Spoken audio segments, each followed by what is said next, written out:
भारतीय नौसेना के बेड़े में एक और नई ताकत जुड़ गई।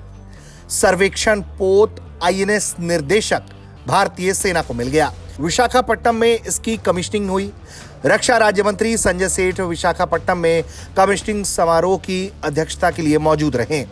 भारतीय नौसेना अपने नवीनतम सर्वेक्षण पोत आईएनएस निर्देशक को विशाखापट्टनम के नेवल डॉकयार्ड में कमीशन करने के लिए पूरे साजो सम्मान के साथ तैयार रही और एक ग्रैंड कार्यक्रम के जरिए इसे नौसेना में कमीशन किया गया। इस मौके पर पूर्वी नौसेना कमान के फ्लैग ऑफिसर के साथ साथ कई बड़े सैन्य अधिकारी मौजूद रहे। इस श्रेणी का पहला जहाज आईएनएस सांध्याक इसी साल 3 फरवरी को भारतीय नौसेना में शामिल हुआ। कोलकाता स्थित जीआरएसई की ओर से बनाए गए इस पोत में 80% से ज्यादा स्वदेशी सामग्री का इस्तेमाल किया गया है, जो भारत की जहाज डिजाइन और निर्माण में विशेषज्ञता और भारतीय नौसेना की आत्मनिर्भरता की दिशा में प्रतिबद्धता को साफ तौर पर दिखाता है। ये 110 मीटर लंबा पोत है।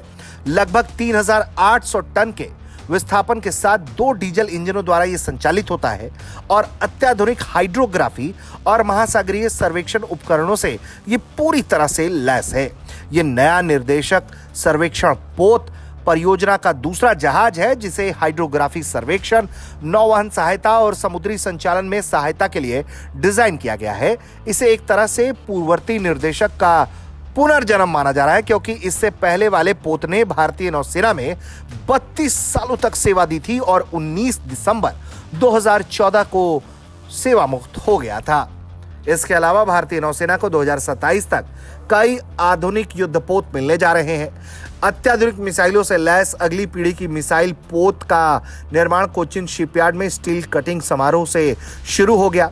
इस पोत में 8 ब्रह्मोस मिसाइलें लगाई जाएंगी और किसी भी हवाई हमले से बचने के लिए 32 मिसाइलें लगाई जाएंगी। इस पोत के भारतीय नौसेना में शामिल होने से चीन और पाकिस्तान की चिंता बढ़नी तय मानी जाती है, जबकि आईएनएस सांध्याक और आईएनएस निर्देशक के भारतीय नौसेना में शामिल होने से भारत की सर्वेक्षण ताकत में जबरदस्त इजाफा होगा।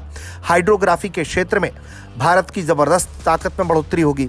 इसके अलावा समुद्री ताकत में भारतीय नौसेना जिस तरीके से अपने आप को मजबूत कर रही है, इस तरह के पोतों के शामिल होने से भारतीय नौसेना की ताकत में और भी ज्यादा बढ़ोतरी होगी। ब्यूरो रिपोर्ट, भारत तक।